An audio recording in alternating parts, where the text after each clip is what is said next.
sorry about that. Didn't mean to start like that, but this is my reply to Media Man, MixedFan8643, and Vorhak295's review of 134, which was released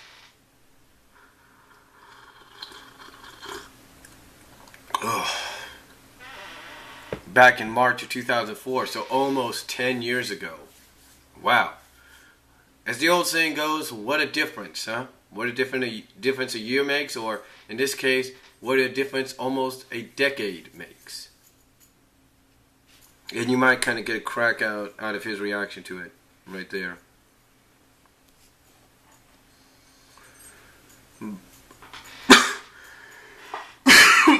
But anyway,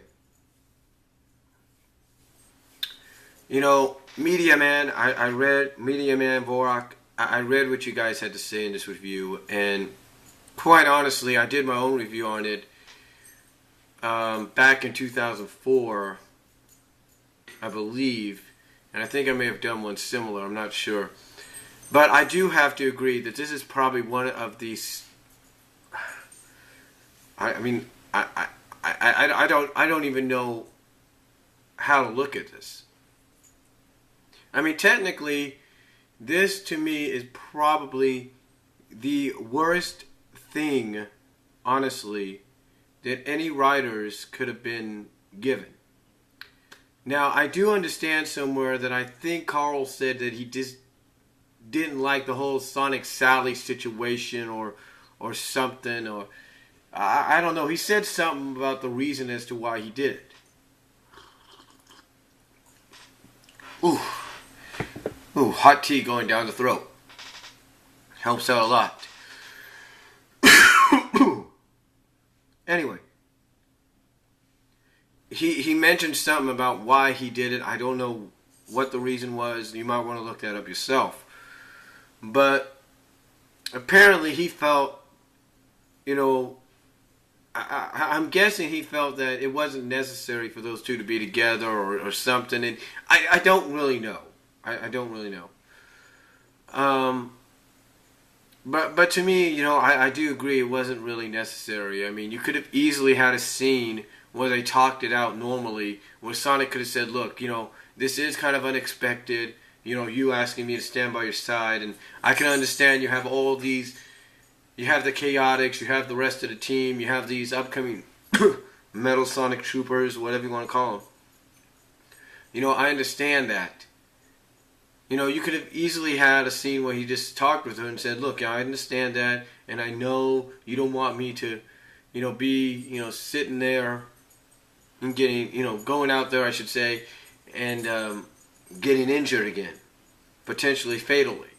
You know, I understand that, but,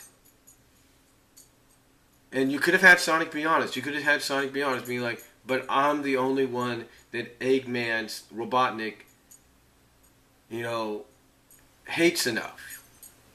You know, basically, you know, you could have had something, I don't know.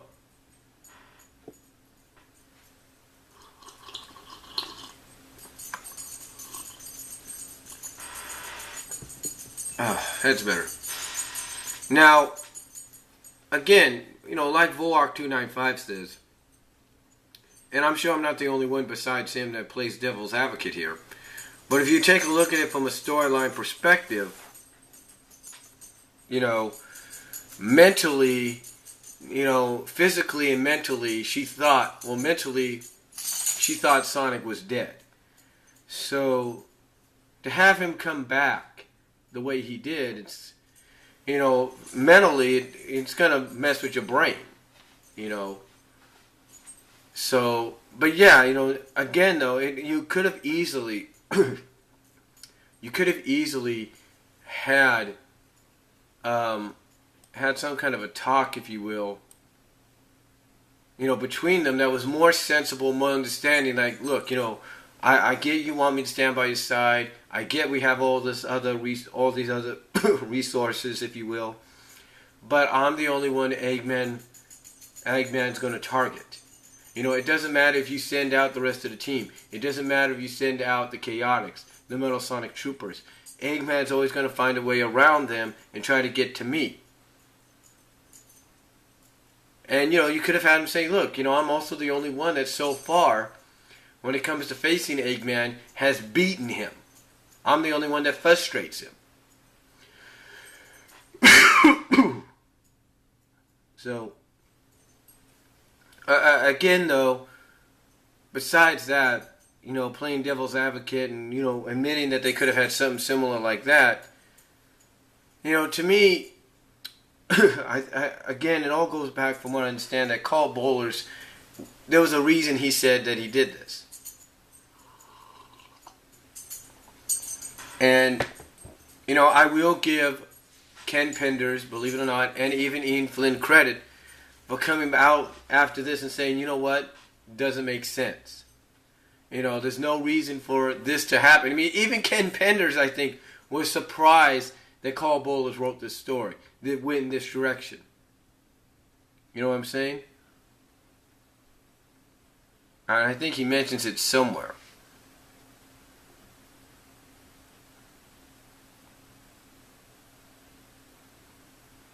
I think he mentions it somewhere. I'm trying to see.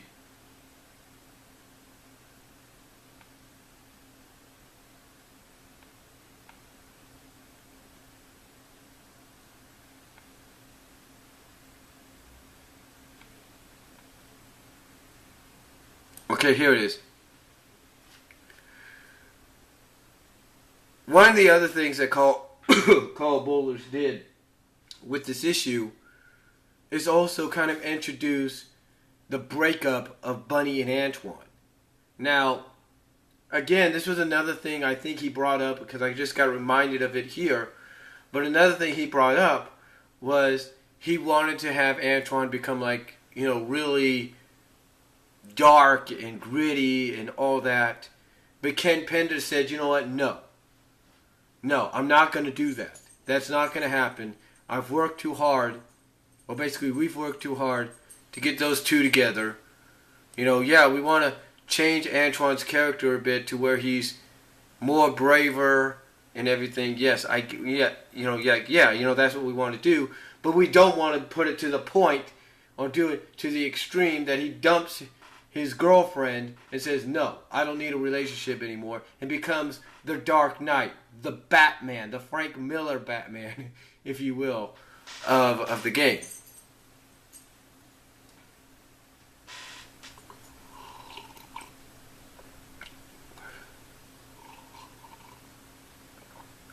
Excuse me. So again, I understand that. I understand and respect that Ken Penders did that. Kind of, as as they jokingly said here, had his head screwed on at that moment and said, you know what, no, we can't do that. And I have to think, Carl Bowler had, he had his own unique style. Let's face it. I mean, I don't know why he wanted to go in this direction. I don't think anybody knows why he wanted to go in this direction. To me, it was stupid, honestly. It was stupid. I mean, it's issue 134. Excuse me. It's issue 134, right? Here's the thing. 11 months prior, you had these two getting together. You had them back together 11 months prior. You had issues just like the ones leading to 222. You had issues leading to 123 that was hinting at the fact that they were both getting back together. But what does Carl Bowler do 11 issues later after 123? He breaks them up. Unnecessary. You could have had a more mature, more understanding scene and panel where Sally's like, look, I thought I'd just kind of give you this option. I understand you have to be out there, but, do you really want to risk the possibility of being injured even beyond what you are now? And again, yes, playing devil's advocate here. She did have a legit reason. If you think about it, mentally she was not right in the head. And I think if you take a look at the hints, one of the things Carl Bowlers did do, I'll give him credit, was he kind of hinted at the fact that for the past year she was going through therapy with Dr. Quack. And basically this whole situation with King Max saying, hey Sally, you're in charge now while me and your mom are gone, basically, you know, coupled with the fact that she wanted to ask Sonic to be by her side, basically destroyed any therapy, any work that he did. So what sense does that make? You acknowledge that she has had therapy. What sense does that make to have that therapy that the doctor has worked with her on broken because of that? What sense did that make? I mean, yeah, they acknowledge she went to therapy and and had some psychiatric help, if you will. But what sense does that make if you're just going to break and destroy a year's worth of therapy? Doesn't make sense. Right? Doesn't make sense. Doesn't to me.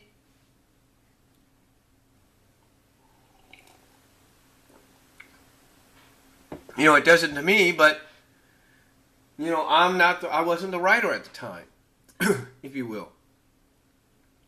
Heck, I wasn't even 25 yet.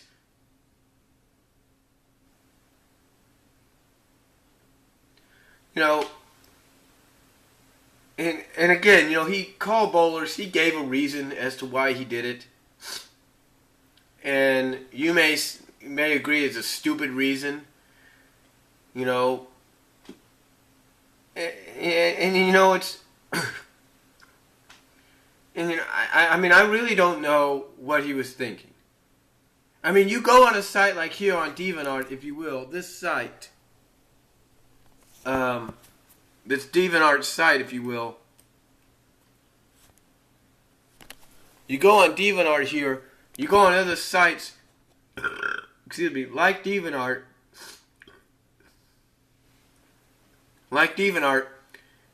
you go to the fan sites at Sonic Stadium, at Sega Forums, at SonicSat.am, at Saturday Morning Sonic. And a majority sometimes of the fan art you see related to Sonic is going to be fan art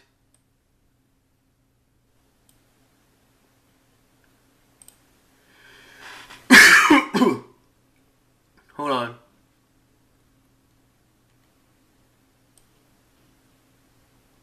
That's like this. And you don't think he would have seen some of that back then? Or like that? I mean, honestly. Do you think Carl didn't know that fans still supported the pairing?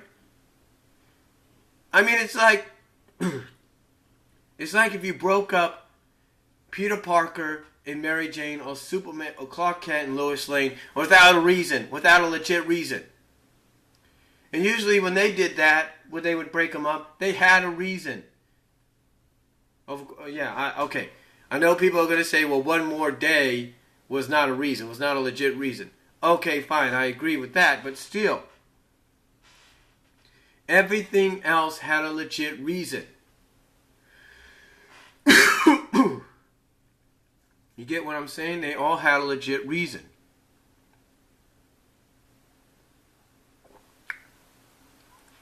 They all had a legit reason. This did not have a legit reason. And I think Carl Bowlers knows that. I'm sure he looks back on it and realizes, crap, it did not have a reason. I don't know what I was thinking. It didn't have a reason. I mean, when Archie Comics broke up Raphael and Ninjara in Ninja Turtles, you had a reason. Yeah, it was a lame reason. It was stupid, but it was a reason. There was no reason behind this. And I think Carl Bowlers, looking back on that, knows it. In fact, there was no reason for a lot of the things he wrote in there. But hey, what are you going to do? And you know what? Those cameos by those STC characters, to me, were just knocks on the Sonic comic at that time. So, that's all I'm going to say. Let me know what you guys think down below. MixedFan, let me know what you think, and I'll talk to you later.